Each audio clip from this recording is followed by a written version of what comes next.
kemudian ada modeling ya, pertemuan keempat, pertemuan kelima ada reinforcement atau penguatan, kemudian ada escape, avoid, dan punishment gitu ya. Kemudian ada 7 ini UTS gitu, pertemuan ke-7.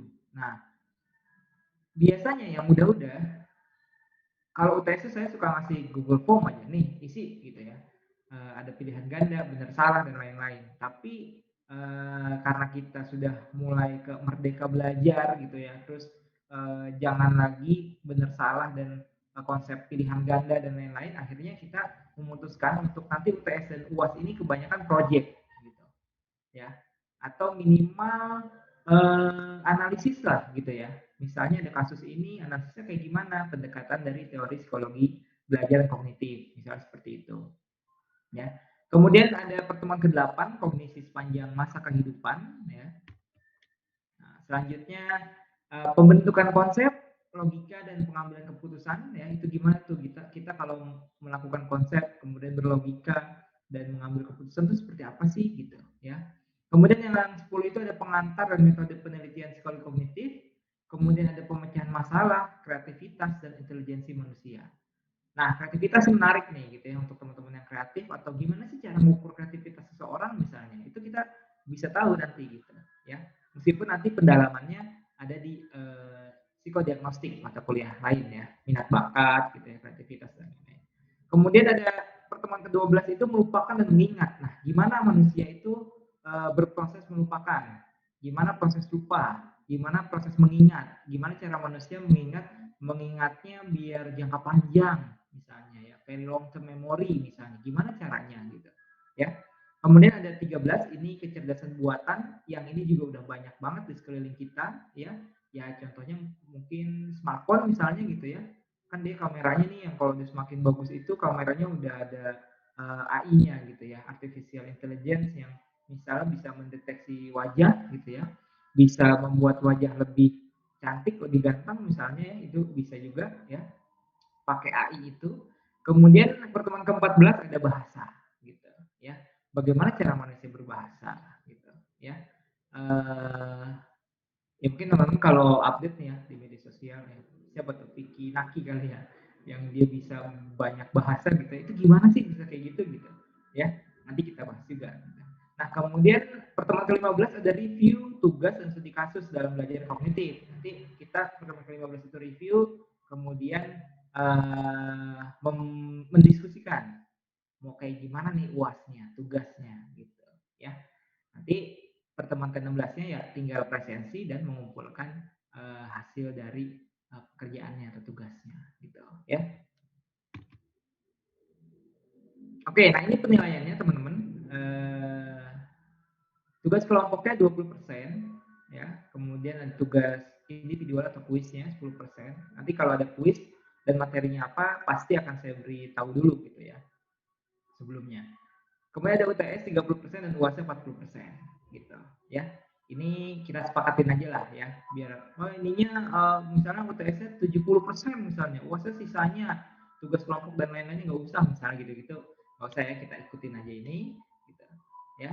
Nah, ini juga menjadi penting catatan juga biar tidak membingungkan dan tidak mempersulit gitu ya penanggung jawab kelas dan termasuk juga saya dosennya, agar teman-teman proaktif untuk apa? Misalnya belum kuis karena ada halangan urgensi, itu silakan aja sebenarnya nggak apa-apa gitu ya. Tapi yang penting lapor gitu. Ini kadang-kadang ada mahasiswa yang ketika di akhir saya ingin memberikan nilai ke teman-teman, tahu-tahu saya cek, oh ini belum UAS kok diem aja, oh ini kok belum UTS kok diem aja, ini belum kuis gitu ya kok diem aja. Nah jangan sampai seperti itu gitu. Karena saya mungkin kalau teman-teman share gitu ya ke teman-teman atau kakak tingkatnya gitu yang udah pernah ikut mata kuliah saya tuh biasanya di akhir itu saya rekap gitu ya. Kemudian saya kasih ke PJ, ini silakan share ke teman-teman. Itu benar-benar nilai murni. Jadi teman-teman bisa lihat, wah saya UTS-nya bukan segini, ketahuan tuh. Wah saya kuisnya nggak segini gitu, ketahuan. Nah itu boleh komplain, Pak ini gininya saya nggak segini nih gitu. Saya cek lagi filenya, oh iya dibenerin gitu ya. Jadi ketika saya share, teman-teman cek, benar-benar harus ngecek ini benar atau enggak nilainya ya. Kalau misalnya benar, ya udah, berarti udah nggak ada komplain, saya baru masukkan ke Siakat. Nah, dari Siakat saya unduh kembali, kan ada PDF-nya, saya kasih lagi ke PJ-nya gitu. Ini tolong share ke teman-teman apakah sesuai atau tidak. Nah, misalnya biasanya saya nge-share yang awal itu sebelum ke Siakat bentuknya Excel gitu ya. Di Excel misalnya teman-teman nilainya A, A-min gitu. Tapi pas di Siakat itu nilainya A gitu. Nah, terus ada yang protes, Pak, saya kan nilainya di Excelnya A min, kok di Siakatnya A gitu. Nah, itu saya rubah, berarti ada kesalahan input di saya gitu.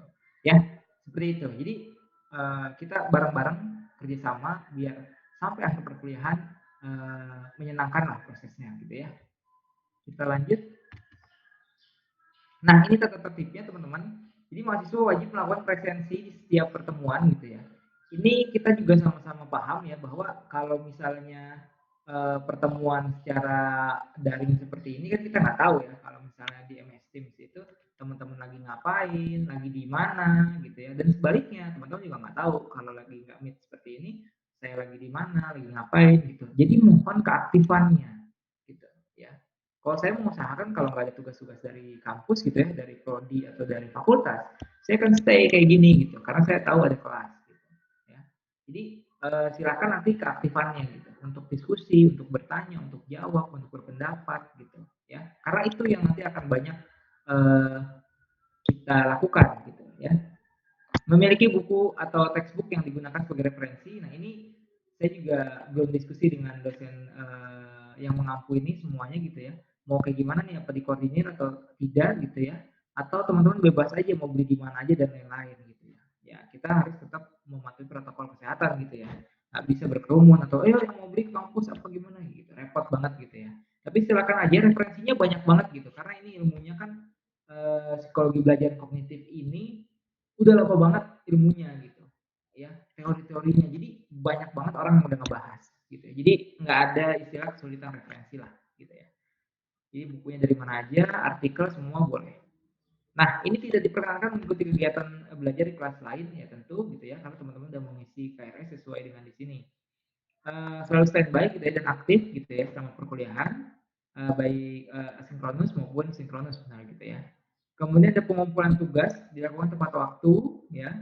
Nah, nanti kalau misalnya keterlambatan ya nanti ada konsekuensi, biasanya saya kurangi nilainya gitu ya. Kemudian tidak melakukan plagiat gitu. Nah, ini penting banget teman-teman. Kepepet-kepepetnya apapun misalnya teman-teman gitu ya. Jangan melakukan plagiarisme. Karena kita kan insan pendidikan gitu ya. Jadi sivitas akademik gitu ya. Jadi ini paling haram banget nih gitu ya. Jangan sampai deh, nggak boleh banget deh gitu. Ya, karena ini bahaya banget gitu ya. Teman-teman bakal kena sanksi yang berat kalau misalnya sampai plagiarisme gitu. Dan sebenarnya cara ngecek plagiat juga sekarang kan udah mudah pakai Turnitin gitu. Jadi kalau misalnya tugas teman-teman dikumpulkan terus saya Turnitinin juga kelihatan gitu. Ngambil dari mana, copy paste dari mana ketahuan gitu. Ya. Dan biasanya juga nanti ketika teman-teman skripsi seperti itu gitu. Jadi kalau skripsi uji Turnitinnya lebih dari 25% kalau nggak salah, atau 20%, teman-teman nggak lulus gitu. Itu belum ujian, masih administrasi. Harus benerin lagi gitu. Ya. Nah, yang paling mudah sebenarnya untuk menghindari plagiarisme adalah kita tetap ngambil gitu ya. Misalnya kita ngutip dari si X gitu ya. Kita tetap namanya si X ini muncul di makalah kita gitu ya. Tapi isinya kita parafrase gitu.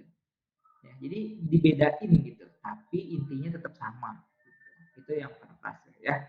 Kemudian ada pemberitahuan jika tidak dapat mengikuti kelas online gitu. Kalau nggak bisa, lapornya ke PJ-nya aja bilang, saya nggak bisa ikut ya gitu. Ya nanti ya udah tinggal dicatat kan bisa gitu. Kenapanya nanti bisa pakai surat atau apa gitu. Ya.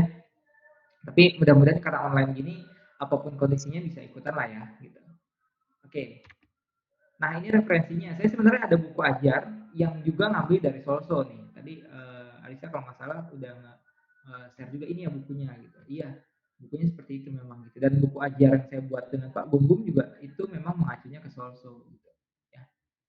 Nah, ini usahakan aja kalau misalnya bisa beli ya silakan, kalau misalnya mau minjem silakan, kalau misalnya mau ngikutin referensi-referensi atau yang udah kami sarikan dalam bentuk PowerPoint dan lain-lain juga silakan, jadi nggak masalah gitu ya.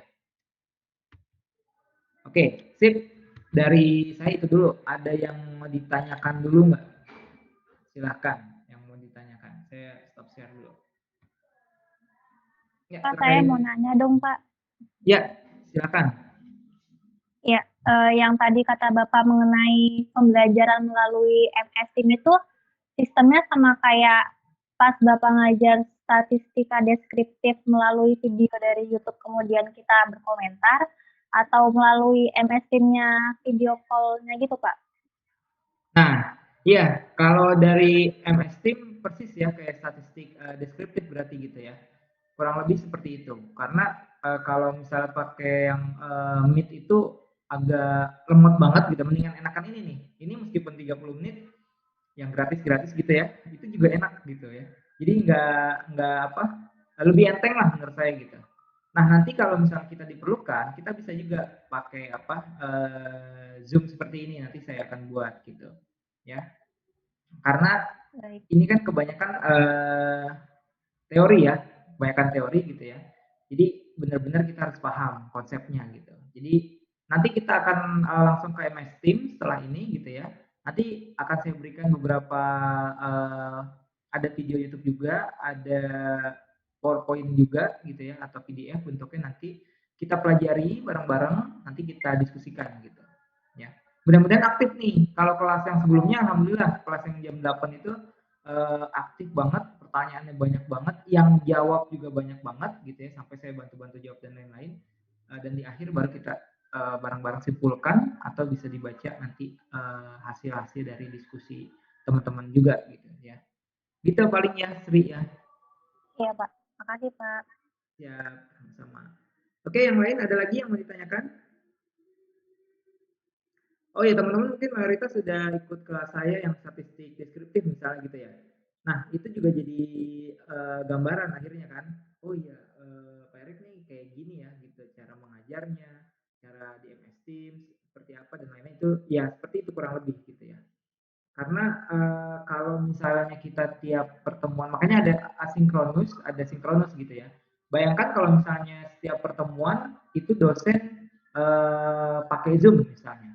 Kayak saya sekarang pakai Zoom. Mungkin hari ini teman-teman ada berapa mata kuliah misalnya. Nah, itu juga kan pasti akan ya kuotanya lah, biaya apa dan lain-lain gitu. Ya. Sementara saya nggak tahu nih teman-teman dapat bantuan kuota atau enggak gitu. Nah, saya juga terakhir dapat bantuan kuota dosen itu bulan lalu apa kalau nggak salah. Sekarang saya nggak tahu deh akan dapat lagi atau enggak gitu ya. Jadi kita ya udah pakai yang ketika bisa kita online tapi via apa via chatting aja gitu ya kayak di MS Teams ya udah kita pakai dulu tapi kalau nanti ada konsep yang Pak misalnya kita bisa zoom lagi nggak ya dan lain itu silahkan aja nggak apa-apa ya nanti kita bisa kondisikan lah kayak gitu ya. Oke, ada lagi yang mau ditanyakan? Silakan.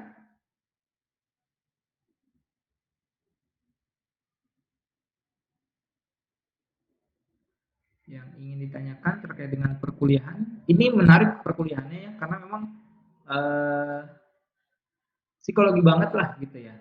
Kita akan membahas terkait dengan belajar gitu ya. Ya nanti saya akan berikan materinya. Nah ini eh, sekedar share gitu ya. Sambil kalau ada yang mau bertanya silakan.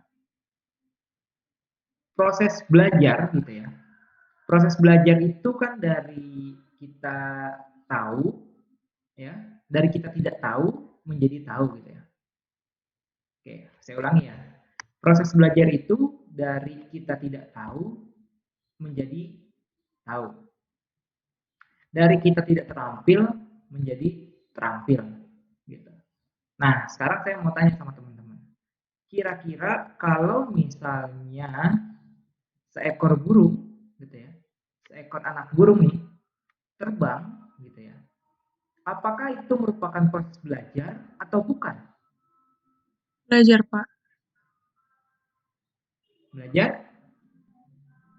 Karena nggak dilatih, dia nggak bisa lihai untuk terbangnya. Kenapa kalau Fatima kenapa Burung kalau nggak dilatih? insting. Kalau sama ibunya atau induknya, dia nggak bisa lihai terbangnya. Oke, berarti menurut Fatima belajar ya? Ya, Ya, karena Lebih kalau misalnya tidak dilatih, ringan sih. Iya, heeh. nggak bisa lihai terbangnya. Oke, sip, baik. Ada yang tidak sependapat? Saya, Ayo. Iya, gimana? Coba. saya Pak, Ya, silakan. insting survive Pak, Kenapa? insting survive. Jadi soalnya kan caranya induknya melatih kan kayak disuruh lompat gitu kan biasanya. Jadi Hmm, apa namanya dia terbang apa berusaha untuk supaya tetap hidup tetap tetap survive walaupun kayak dalam keadaan jatuh jadi dia mengepakkan sayapnya gitu. Jadi secara instingnya gitu. insting survival ya. Iya, Bu. Oke, berarti nggak belajar tuh ya dia ya. Nggak apa ibunya nggak ngasih tahu caranya ngepak. Caranya ngepak itu gimana? Cuma disuruh Oke, lompat aja. oke, baik, siap. Ada lagi nggak yang berpendapat lain? Silakan. Pendapat Pak, Ya, iya silakan. Andi. kan maksudnya kalau misalnya dia survive juga kan namanya belajar juga Pak, karena kan ya kita belajar nggak selalu harus diajarin gitu loh Pak, belajar kan bisa diri sendiri gitu, belajar gimana Oh, caranya dan segala macam kan nggak harus dari induknya juga. oke, baik. Jadi menurut Sandi itu proses belajar ya. Ya Pak. Oke, siap. Yang lain gimana? Ada yang berpendapat nggak? Ya,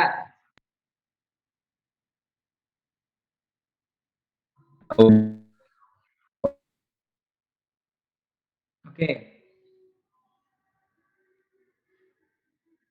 Oke ya, siap. Siap. Terima kasih ya, Doni. Oke, yang lain ada lagi yang berpendapat. Menarik ya, ini baru satu kasus ya kalau kita lihat. Nanti saya akan share setelah ini kita balik ke MS Teams, saya akan share materinya dan video dari YouTube-nya. Silakan teman-teman baca dulu. Nanti kita akan diskusi tanya jawab. Yuk, silakan. Di sini ada lagi nggak yang berpendapat? Saya mau nambahin Pak. Ya, silakan. Bagus. Menurut saya itu proses belajar Pak kan berdasarkan penjelasan Pak Erik tadi katanya dari yang tidak tahu menjadi tahu, dari yang terampil menjadi terampil itu kan tadinya nggak bisa mengepakkan sayap. Nah sekarang jadi setelah setelah belajar melalui proses belajar itu kan jadi terampil mengepakkan sayap jadi bisa terbang Oke, kayak gitu Pak. siap. Makasih banyak Pak. Ya, baik. Yang lain silakan. Ada lagi yang mau berpendapat? Saya tidak akan menyimpulkan ya, karena nanti akan kita bahas di MS Team. Sebenarnya itu masuk ke belajar atau nggak belajar sih, gitu. Ya, ayo silakan ada lagi yang mau berpendapat.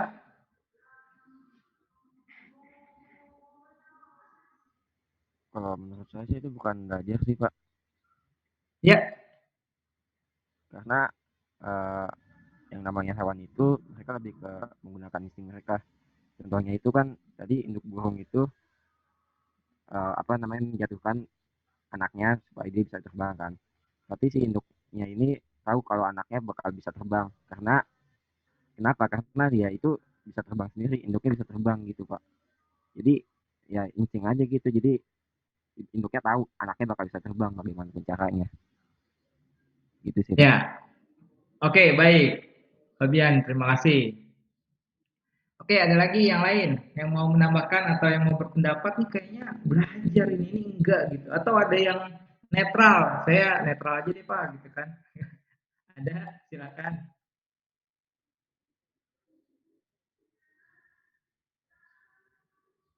Silakan kalau yang mau berpendapat. Nah, semoga nanti aktif juga ya di MS Teams biar kita bisa bahas gitu ya. Oke, kalau teman-teman masih ada yang berpikir, masih ada yang bingung nanti gimana. Nah, ini saya munculkan eh, pertanyaan lagi ya. Mudah-mudahan nggak tambah bingung. Kalau misalnya gerak refleks gitu ya. Teman-teman tahu gerak refleks ya? Tahu Pak. Oke, ya. itu merupakan proses belajar atau tidak? Tidak, Pak. Tidak. Tidak, Enggak, Pak. Pak. Oke, tidak. Oke ya, ada yang bilang tidak, ada yang bilang iya. Gerak refleks itu dia prosesnya melalui belajar atau tidak sih?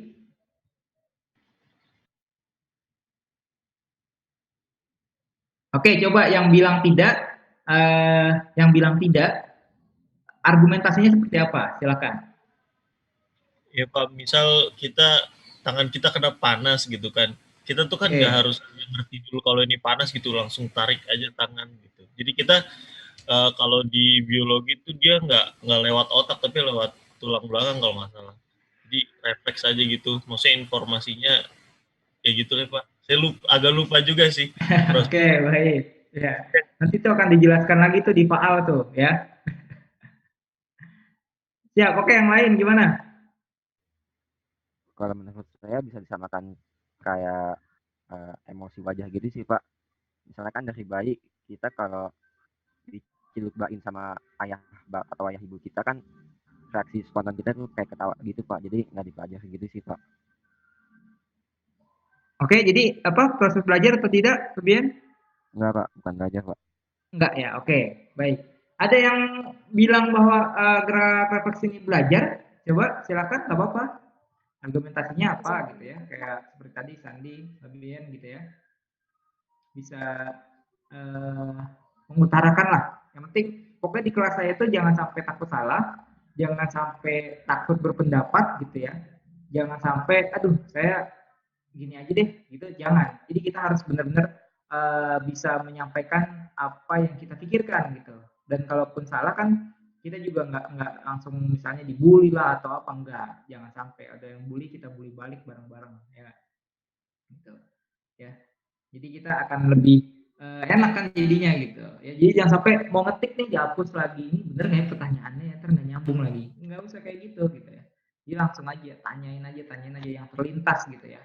Nah, makanya diberikan materi-materi dulu biar teman-teman tuh bisa mencerna informasinya. Oh ini seperti ini ya gitu. Oh ini bener kayak seperti ini kan boleh dong. Kita habis belajar kita konfirmasi gitu ya. Nah, perlunya teman diskusi seperti itu. Ada saya, ada teman-teman yang lain gitu ya. Nah, saya juga bisa salah gitu, ya. Ya.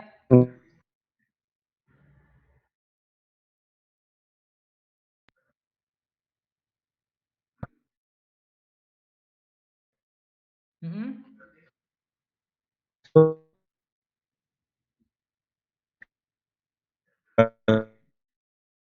Mm-mm. Refleks. Mm-mm.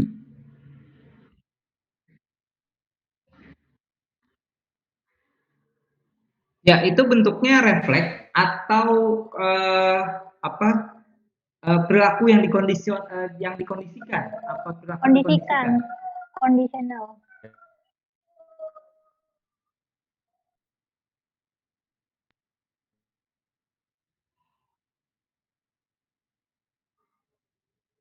Tapi apakah, nah ini nanti kita bahas nih ya, nanti kita bahas, nanti kan di materi juga ada gitu ya.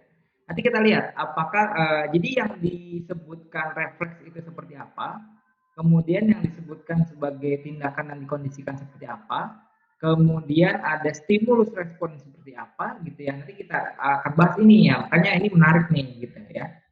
Nah, kita lihat kalau misalnya, jadi makanya paling penting itu bahwa kita paham terkait dengan konsepnya. Karena kalau misalnya konsepnya nggak paham gitu ya, atau kita belum mempelajarinya, makanya nanti kita dengan contoh saja kita pasti akan banyak pendapat gitu ya. Oh contohnya misalnya seperti ini kan harusnya ini gitu. Tapi secara konsep misalnya ketika gerak refleks itu tidak melalui proses belajar, maka yang melalui proses belajar secara tidak langsung harusnya tidak masuk gerak refleks gitu ya. Nah ini menarik, nanti kita bahas lagi nih, ini menarik ya pertanyaannya, nanti kita bahas di MSTEAM, nanti akan saya berikan materinya dulu, kita baca sekitar 15 sampai 20 menit, nanti kita buka diskusi, kita tanya jawab. Oke ya, Yang penting kalau misalnya teman-temannya aktif, menarik. Tapi kalau teman-temannya pasif, mau di Zoom kayak mau di MS Teams, mau langsung pun, mau secara luring gitu ya ngajarnya, nggak akan menarik juga gitu. Ya, bisa ada pertanyaan, diem aja, ya kan? Pada nunduk tuh semua tuh, ya kan? Sama ya di Zoom juga bisa nunduk ya. Jadi nggak bisa ini. Apalagi kalau di Zoom kan ada nama-nama yang bisa kelihatan gitu. Ya. Nah, kalau misalnya di luring sama gitu. Kalau misalnya kita ngebahas suatu hal tapi kurang respon dari teman-temannya gitu, agak kurang menarik gitu. Nah, ini mudah-mudahan nanti akan lebih menarik. Oke, ada lagi pertanyaan silakan. Ini kita tinggal 6 menit lagi kurang lebih. Silakan. Ada pertanyaan atau pendapat atau tadi dari Adonis ada yang mau menanggapi, silakan aja nggak apa-apa gitu. Ya, silakan.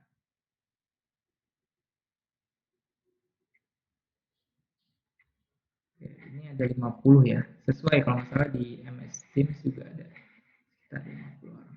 Pak, saya mau nanya Pak, Ya. untuk buku-buku Sumpah Belajar tadi, apakah ada soft copy-nya Pak? Nah, itu dia. Terima kasih pertanyaannya. Itu nanti akan coba kami yang pengampu mata kuliah ini kami diskusikan dulu gitu ya. Karena memang eh, buku ajar yang saya buat sama Pak Gunggung juga nanti kita lihat apakah soft copy-nya bisa diberikan atau seperti apa, atau mungkin nanti teman-teman bisa beli atau seperti apa, saya juga nggak terlalu paham terkait itu ya. Makanya tadi di awal silahkan aja karena banyak banget sumber belajarnya bisa dimanfaatkan gitu ya. Jadi nggak harus mengacu kepada saya harus beli buku ya, saya wajib nggak ya gitu-gitu dan lain-lain gitu. Tapi nanti setelah ini saya mau coba tanya, saya juga tadi sudah tanyakan ke beberapa pengampu psikologi belajar kognitif juga. Nanti kita akan diskusikan bagaimana gitu. Apa kita mau uh, ya kan sekarang juga bisa sebenarnya kalau ada yang mau koordinir gitu ya, nanti dari pihak kami gitu ya. Misalnya siapa yang beli dicatat, kayak waktu itu ada kalau nggak salah saya nggak tahu Mbak Lupi, Ibu Lupi gitu ya. Jadi teman-teman dicatat alamatnya, kemana, pengirimannya berapa, nanti bukunya datang, dikirim, transfer gitu gitulah. Nanti coba kita lihat apakah memungkinkan atau tidak gitu.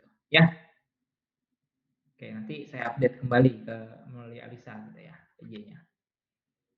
Oke, Baik, baik. terima kasih Ada Pak. lagi yang mau ditanyakan? Oke, kalau tidak, kita lanjut di MS Teams ya, teman-teman langsung ke MS Teams untuk kalau nggak salah saya sudah ini tapi nanti saya share lagi ya terkait dengan videonya dan materi yang telah saya siapkan. Baik, kalau tidak ada, saya izin untuk teman-teman kita foto dulu. Silakan yang bisa silakan open cam-nya, tapi kalau enggak ya nggak apa-apa ya seadanya aja. Oke, coba kita lihat. Udah ada.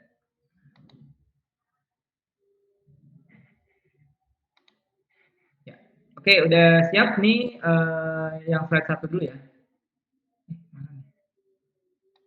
Sebentar, sebentar. Oke ya, saya hitung ya. Sebentar. Nah,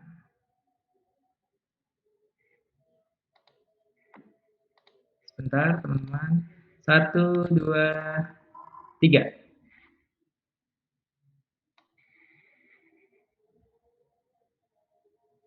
Ya, oke ini yang slide 1 sudah oke. Sebentar. Saya save dulu.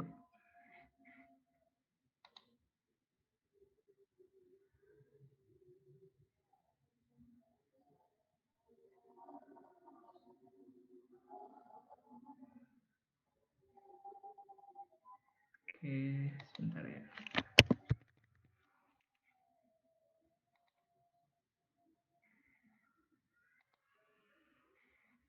Oke, ini yang slide 2 ya.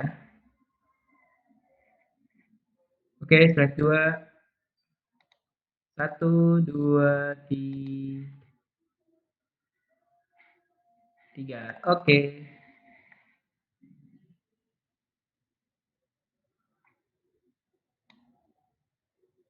Oke, bentar saya save dulu.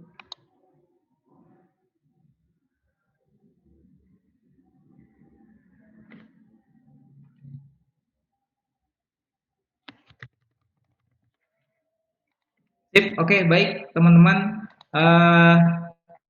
Terima kasih banyak sekali lagi untuk partisipasinya. Kita lanjut ke MS Teams. Terima kasih sekali lagi. Kurang lebihnya mohon maaf. Assalamualaikum warahmatullahi wabarakatuh. Waalaikumsalam. Waalaikumsalam warahmatullahi Sampai ketemu di Waalaikumsalam. Terima kasih banyak Pak Erik.